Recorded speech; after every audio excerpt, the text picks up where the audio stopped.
नमस्कार दर्शक बंधु शुभ सकाळ आज हूँ जनवरी 23 शुक्रवार आज हूँ सरस्वती पूजा माँ समस्त जीवन में खुशी आनी दिंतु मुख्यमंत्री बड़ घोषणा मोदी देले बड़ उपर सुभद्रा टंका राशन कार्ड भत्ता टंका एमती अनेक 20टी गुरुत्वपूर्ण खबर अच्छी कौन रही आज दिन भल भल खबर ताजा खबर चलता नजर पकड़ा देखो प्रथम खबर आज हूँ सरस्वती पूजा 64 फुट उच्चर मां मूर्ति गोटे हाथ में वीणा धरी बेले अन्यर हाथ आशीर्वाद मुद्रा अच्छा धड़ा शाढ़ी सांग को पादरे अलता लगे हंस उपर विराजमान कर माँ एभली आकर्षण मूर्ति गढ़ुंट यूनिट 9 चैरिटेबल ट्रस्ट क्लब प्रथम थर कि 64 फुट उच्चर मूर्ति होने आज सरस्वती पूजा चारोटी राशि हठात मिल खुशी खबर विशेषकर कह मिथुन धनु कुंभ आ मीन राशि एमाने सब मकर रे गोचर हेतु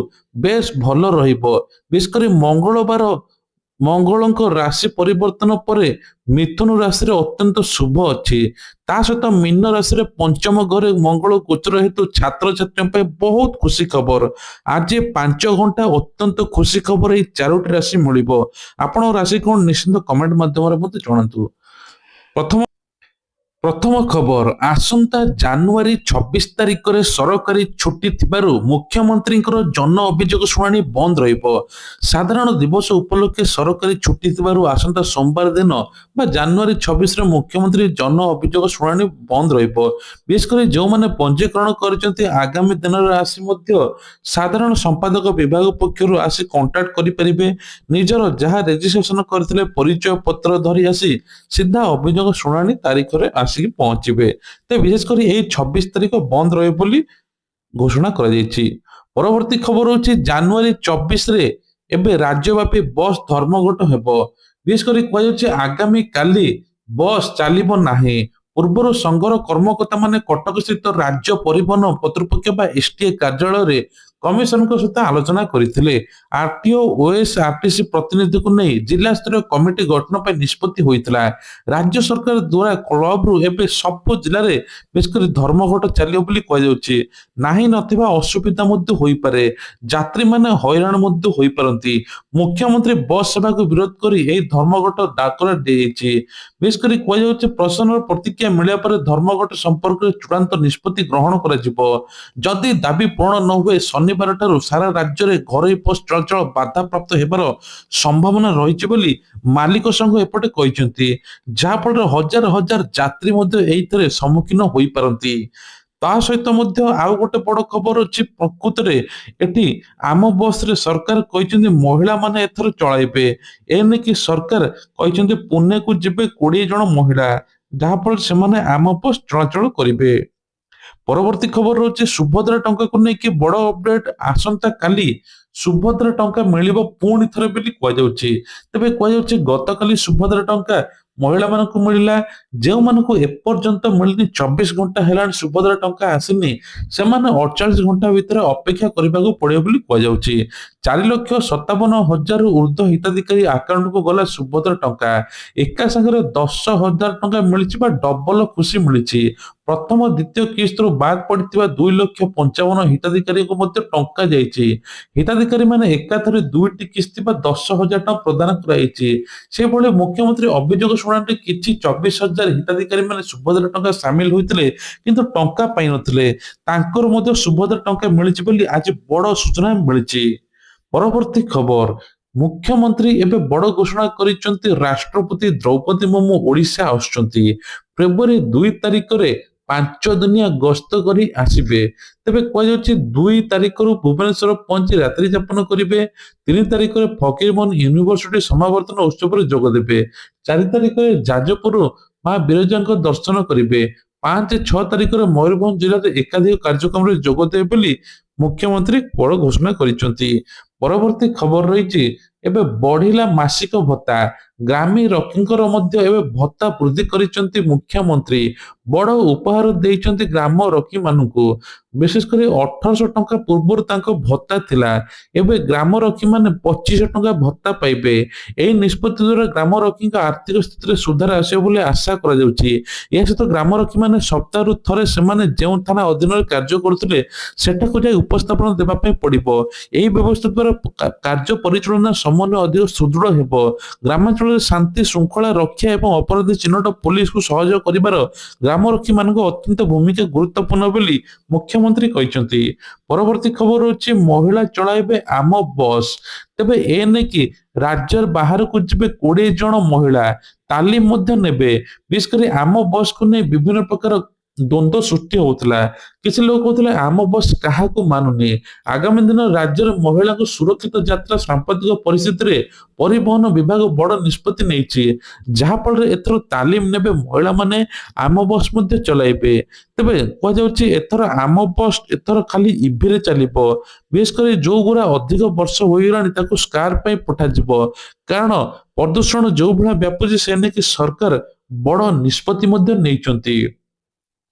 ପରବର୍ତ୍ତୀ ଖବର ହଉଛି ସମଗ୍ର ବିଶ୍ୱରେ ସୋସିଆଲ ମିଡିଆ କବଳରେ ଲୋକମାନେ ବୁଦ୍ଧି ରୁନ୍ଧି ହୋଇଗଲାଣି, ତେବେ ଚେଷ୍ଟା କଲେ ମଧ୍ୟ ଏଥିରୁ ଦୂରେଇ ହେଉନାହିଁ। ବିଶେଷ କରି ଆନ୍ଧ୍ରପ୍ରଦେଶରେ 16 ବର୍ଷରୁ କମ ବୟସ୍କ ପିଲାମାନେ ସୋସିଆଲ ମିଡିଆ ଉପରେ ମଧ୍ୟ କିଛି ନିୟମ ଲାଗୁ ହେବ। ତା ଫଳରେ ଅଷ୍ଟ୍ରେଲିଆରେ ମଧ୍ୟ ଟୋଟାଲ ଏବେ ଛୋଟ ପିଲାମାନେ ମୋବାଇଲ ୟୁଜ କରୁନାହାନ୍ତି। ବିଶେଷ କରି କୁହାଯାଉଛି ଅଧୀନ 16ରେ ସୋସିଆଲ ମିଡିଆ ଆଇନକୁ ଅଧ୍ୟୟନ କରି ଏଠି ଟୋଟାଲ ମାନେ 16 ବର୍ଷରୁ କମ ପିଲା ଟୋଟାଲ ବ୍ୟବହାର କରୁନାହାନ୍ତି। ଏପରି ନିୟମ ବରଂ ଏବେ ଭାରତର ପ୍ରଥମ ଷ୍ଟେଟରେ ହେବ, ଯୋଉଟା କି ଆନ୍ଧ୍ରପ୍ରଦେଶରେ ହେବ ବୋଲି ସୂଚନା ମିଳୁଛି। ଏହା ଦ୍ୱାରା ପିଲାଙ୍କର ବୁଦ୍ଧି ଆଗକୁ ମାନେ ଭବିଷ୍ୟତ ବହୁତ ଭଲ ରହିବ। ସୋସିଆଲ ମିଡିଆରେ ପିଲାମାନେ ବିଭିନ୍ନ ପ୍ରକାର ଗତିବିଧି ନଜର ରଖୁଛନ୍ତି, ତା ସହିତ ମଧ୍ୟ ଖରାପ ବାଟକୁ ଯାଉଛନ୍ତି। ପରବର୍ତ୍ତୀ ଖବର ହଉଛି 5 ଥର ଉଲ୍ଲଂଘନ କଲେ ଲାଇସେନ୍ସ ରଦ୍ଦ ହୋଇଯିବ। ଏନେକି ବଡ ଘୋଷଣା କରାଯାଇଛି। ମୋଟର ସରକାର ଯାନ ଆଇନ ଉଲ୍ଲଂଘନକାରୀଙ୍କ ଉପରେ ହେବ କଡା କାର୍ଯ୍ୟାନୁଷ୍ଠାନ। ବର୍ଷକରେ 5 ଥର ମୋଟର ଯାନ ଆଇନ ଉଲ୍ଲଂଘନ କଲେ ଗାଡି ପଞ୍ଜୀକରଣ ରଦ୍ଦ ମଧ୍ୟ ହୋଇଯିବ। 5 ଥର ଆଇନ ଉଲ୍ଲଂଘନ କଲେ ଡ୍ରାଇଭିଂ ଲାଇସେନ୍ସ ମଧ୍ୟ ରଦ୍ଦ ହୋଇଯିବ। ଚଳିତ ଜାନୁଆରୀ 1 ତାରିଖରୁ ମଧ୍ୟ ଏ ସଂଶୋଧନ ଆଇନ ହୋଇଛି। ଚାଲାଣ କଟିଲେ ବି 45 ଦିନ ପର୍ଯ୍ୟନ୍ତ ମହଲତ ଅଛି। 45 ଦିନ ସରିବାର 30 ଦିନ ଭିତରେ ଜରିମାନା ଦେବା ପାଇଁ ବାଧ୍ୟ ହେବେ ଗାଡି ମାଲିକ, ନହେଲେ ଗାଡି ଟୋଟାଲ ମଧ୍ୟ ଆଉ ମାନେ ଚାଲାଣ ଭରି ପାରିବେ ନାହିଁ। ସମ୍ପୃକ୍ତ ଅଧିକାରୀ 30 ଦିନ ପର୍ଯ୍ୟନ୍ତ ଫଇସଲା ଶୁଣିବା ପାଇଁ ବାଧ୍ୟ। ଅଧିକୃତ ଅଧିକାରୀ ଫଇସଲା ନ ଶୁଣିବା ପାରିଲେ ଆପେ ଆପେ ମଧ୍ୟ ରଦ୍ଦ ହୋଇଯିବ। ତା ସହିତ ଗାଡି ମାଲିକ ଆଉ ଗାଡି ଚଲାଇ ପାରିବେ ନାହିଁ। ଫଇସଲା ଶୁଣାଣି ତାରିଖରୁ 30 ଦିନ ମଧ୍ୟରେ ଜରିମାନା ଦେବା ପାଇଁ ପଡିବ ବୋଲି ସୂଚନା ମିଳୁଛି। ଜରିମାନା ଏବେ ପୂର୍ବରୁ 50% ପରିବହନ ବିଭାଗ ଜମା କରିବାକୁ ପଡୁଥିଲା। ଅଦାଲତ ନିର୍ଦ୍ଦେଶ ଆଧାରରେ ଅଧିକୃତ ମାନେ ଏଥର ସବୁ ଜରିମାନା ଦେବା ପାଇଁ ପଡିବ। ପରବର୍ତ୍ତୀ ଖବର, ଏବେ ରାଜ୍ୟରେ ସମସ୍ତ ଜିଲ୍ଲାରେ ଧାନ ସଂଗ୍ରହ ତ୍ୱରାନ୍ୱିତ। ଏ ପର୍ଯ୍ୟନ୍ତ ପ୍ରାୟ 7 ଲକ୍ଷ, ତ ବିଶେଷ କରି କହିଛି ଆଜି ସୁଦ୍ଧା ରାଜ୍ୟରେ 6,93,097 ଜଣ ଚାଷୀଙ୍କ ଠାରୁ 30,49,560 ମେଟ୍ରିକ ଟନ ଧାନ ସଂଗ୍ରହ କରାଯାଇଛି। ଏପର୍ଯ୍ୟନ୍ତ ସମ୍ବଲପୁର, ସୁବର୍ଣ୍ଣପୁର, ବରଗଡ଼, ବଲାଙ୍ଗୀର, ଝାରସୁଗୁଡ଼ା ଜିଲ୍ଲାମାନଙ୍କର ସେମାନଙ୍କର ଲକ୍ଷ୍ୟର 60% ଅଧିକ ଧାନ ସଂଗ୍ରହ କରାଯାଇଛି। ବିଶେଷ କରି ଚାଷୀ ମାନଙ୍କୁ ଏବେ ଟିକେ ଆଶ୍ୱସ୍ତି ମିଳିଛି। ତା ସହିତ ଅନ୍ୟ ପକ୍ଷରେ ଗଞ୍ଜାମରେ ମଧ୍ୟ 466 ମଣ୍ଡି ମଧ୍ୟ କାର୍ଯ୍ୟକ୍ରମ ହୋଇଛି। ଏଥର ମଧ୍ୟ ବାଲେଶ୍ୱର, ଭଦ୍ରକ, ଜଗତସିଂହପୁର, ପୁରୀ, କେନ୍ଦ୍ରାପଡ଼ାରେ ଧାନ ସଂଗ୍ରହ ଆରମ୍ଭ ହେବା ଯୋଗୁରୁ ଚାଷୀମାନେ 24 ଘଣ୍ଟିଆ ନିୟନ୍ତ୍ରଣ କାର୍ଯ୍ୟକ୍ରମ କରାଯାଇଛି। ଧାନ ବିକ୍ରୟ ସମ୍ପର୍କିତ ଯେକୌଣସି ସମସ୍ୟା ଥିଲେ ଆପଣଙ୍କର ହେଲ୍ପଲାଇନ ନମ୍ବର ମନେ ରଖିଥାନ୍ତୁ 1967 ଯୋଗାଯୋଗ କରିପାରିବେ। ପରବର୍ତ୍ତୀ ଖବର, 2036 ସୁଦ୍ଧା ଓଡ଼ିଶାରେ 90% ଚାଷୀ ଜମିକୁ ମିଳିବ ଜଳସେଚନ ସୁବିଧା। ଓଡ଼ିଶା ଏକ ସମୃଦ୍ଧ ରାଜ୍ୟର ପରିଣତ ହେବା ପାଇଁ ଯାଉଛି। ଜଳସେଚନ ଗୁରୁତ୍ୱପୂର୍ଣ୍ଣ। ସ୍ଥାନୀୟ ଲୋକସେବା ଭବନରେ ଆୟୋଜିତ ରାଜ୍ୟସ୍ତରୀୟ ପାଣି ପଞ୍ଚାୟତ ପକ୍ଷ 2026 କାର୍ଯ୍ୟକ୍ରମ ଯୋଗଦେଇ ମୁଖ୍ୟମନ୍ତ୍ରୀ ମୋହନ ଚରଣ ମାଝୀ ଏଭଳି ଘୋଷଣା କରିଛନ୍ତି। ସେ କହିଛନ୍ତି 2036 ସୁଦ୍ଧା ରାଜ୍ୟର 90% ଚାଷ ଜମିକୁ ପାଣି ଯୋଗାଇ ଦିଆଯିବ। 15 ଲକ୍ଷ ହେକ୍ଟର ଜମିକୁ ଜଳସେଚିତ କରାଯିବ। ବୃହତ ମଧ୍ୟମ କ୍ଷୁଦ୍ର ପ୍ରକଳ୍ପର ଲିଫ୍ଟ ଲରିଗେସନ ଏବଂ ତା ସହିତ ମେଗା ଲିଫ୍ଟ ସ୍କିମ୍, ତାପରେ ଚେକ୍ ଡ୍ୟାମ ଜରିଆରେ ସୁବିଧା ଯୋଗାଇ ଦିଆଯିବ, ଯାହାଫଳରେ ଚାଷୀମାନେ ଆଉ ହଇରାଣ ହେବେ ନାହିଁ। ସିଧାସଳଖ ଚାଷକୁ କିଭଳି ଅଧିକରୁ ଅଧିକ ଜଳସେଚନ ପାଇଁ ବ୍ୟବସ୍ଥା କରାଯିବ। ଚାଷ ପରିବର୍ତ୍ତେ ପନିପରିବା, ଫଳ, ଫୁଲ ଚାଷ ବିବିଧ ଆପଣଙ୍କୁ ଆହ୍ୱାନ ମଧ୍ୟ ଦିଆଯାଇଛି, ଯାହାଫଳରେ ଖାଲି ଚାଷ ନୁହେଁ, ପନିପରିବା, ଫଳମୂଳ ଚାଷ କରିବା ପାଇଁ ମୁଖ୍ୟମନ୍ତ୍ରୀ କହିଛନ୍ତି। ପରବର୍ତ୍ତୀ ଖବର, ଓଡ଼ିଶା ସରକାରଙ୍କର ବଡ଼ ନିଷ୍ପତ୍ତି ରାଜ୍ୟରେ ତମାଖୁ ମୁକ୍ତ ହେବ। ରାଜ୍ୟ ସରକାର ବଡ଼ ନିଷ୍ପତ୍ତି ନେଲେ ତମାଖୁ ହେବ ବନ୍ଦ ହୋଇଛି। ଓଡ଼ିଶାରେ ବ୍ୟାନ୍ ହୋଇଛି ବିଡ଼ି, ସିଗାରେଟ୍, ଗୁଟଖା, ତମାଖୁ, ଖଇନ୍ ଓ ଜର୍ଦା ସବୁ ବ୍ୟାନ୍ ଲଗାଇ ଦିଆଯିବ। ଏନେଇକି କୁହାଯାଉଛି ସରକାର ବିଶେଷ କରି ଏହା ଉପରେ ଧ୍ୟାନ ମଧ୍ୟ ଦେଇଛନ୍ତି। ସ୍ୱାସ୍ଥ୍ୟ ବିଭାଗ ସୂଚନା ଅନୁସାରେ ଜର୍ଦା, ଖଇନ୍, ଗୁଟଖା, ତମାଖୁ କ୍ୟାନ୍ସର ବଡ଼ ମୁଖ୍ୟ କାରଣ। ଏହା ବ୍ୟତୀତ ପାନ ମସଲା, ପାନ ଗୁଆ, ଧୂଆଁ ପତ୍ର ଭଳି ଉତ୍ପାଦନ ସ୍ୱାସ୍ଥ୍ୟ ପାଇଁ ହାନିକାରକ। ଏହିସବୁ ପ୍ରଡକ୍ସନ ପାଇଁ ସ୍ୱାସ୍ଥ୍ୟ କ୍ଷତିକାରକ। International agency for research cancer ବା WHO ଅନୁସାରେ ଏହିସବୁ କ୍ୟାନ୍ସର ଉତ୍ପାଦନକାରୀ। ତେଣୁ ଏସବୁ ପାଟି, ଗଳା, ପେଟ, କିଡନୀ, ଫୁସଫୁସ କ୍ୟାନ୍ସର ପାଇଁ ବିପଦ। ତେଣୁ ତୁରନ୍ତ ଏସବୁ ବନ୍ଦ କରାଯିବ ବୋଲି ମୁଖ୍ୟମନ୍ତ୍ରୀ ମୋହନ ଚରଣ ମାଝୀ ଏପଟେ ମଧ୍ୟ ସୂଚନା ଦେଇଛନ୍ତି। ତା ସହିତ କହିଛନ୍ତି ଯୁବପିଢି ମାନେ ଏଠାରୁ ନିବୃତ୍ତ ମଧ୍ୟ ରୁହନ୍ତୁ। ପରବର୍ତ୍ତୀ ପରବର୍ତ୍ତୀ ଖବର ହେଉଛି ଏଥର ସେୟାର ବଜାରରେ ହାହାକାର। ନିଫ୍ଟି ସେନ୍ସେକ୍ସ ପାଇଲେ ହ୍ରାସ, ନିବେଶକ ହରାଇଲେ 10 ଲକ୍ଷ କୋଟି ଟଙ୍କା।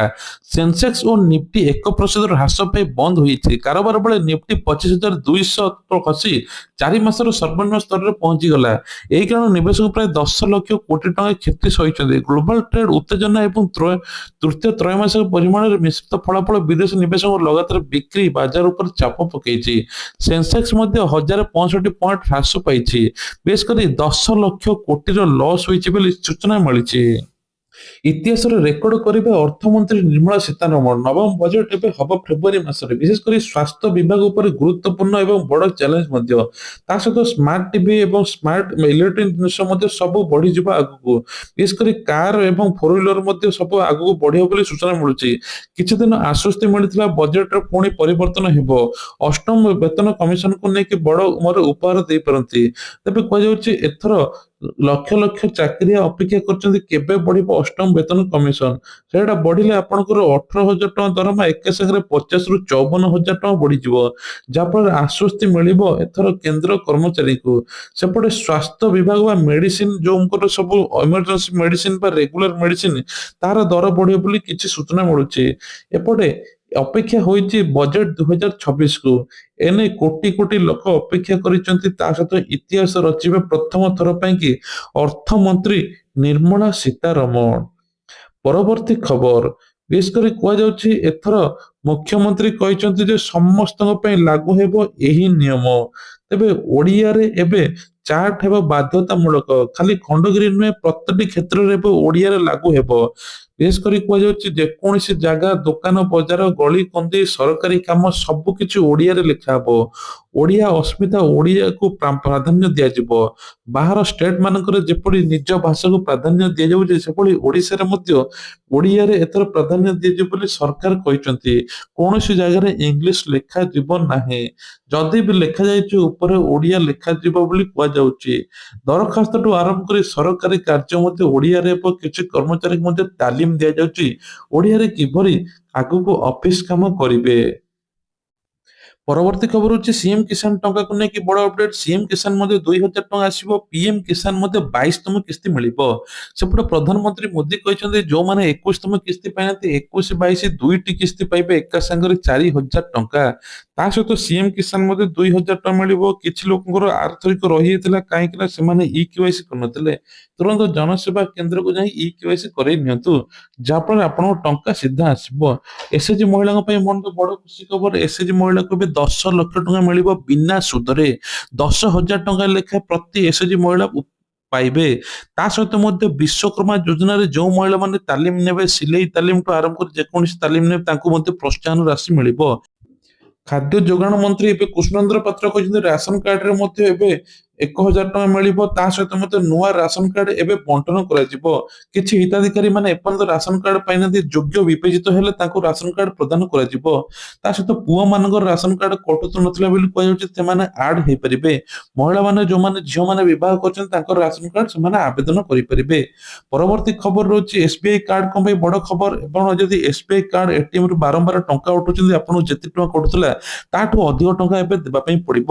ବଡ ଝଟକା ଦେଇଛି ଏସବିଆଇ ବ୍ୟାଙ୍କ। ଦିନକୁ ଦିନ ଟଙ୍କା ବଢଉଛି, ମନ ଇଚ୍ଛା କାଟୁଛି। ସେ ନେଇ ଗ୍ରାହକ ମାନେ ଅସନ୍ତୋଷ ପ୍ରକାଶ କରିଛନ୍ତି। ଆହୁରି ମଧ୍ୟ କୁହାଯାଉଛି ଏଥର ଦୁଇଟି ବ୍ୟାଙ୍କ ମିଶିପାରେ, ବିଶେଷ କରି ୟୁନିୟନ ବ୍ୟାଙ୍କ ତା ସହିତ ମଧ୍ୟ ଆଉ ଗୋଟେ ବ୍ୟାଙ୍କ ମଧ୍ୟ ମିଶିଯିବ।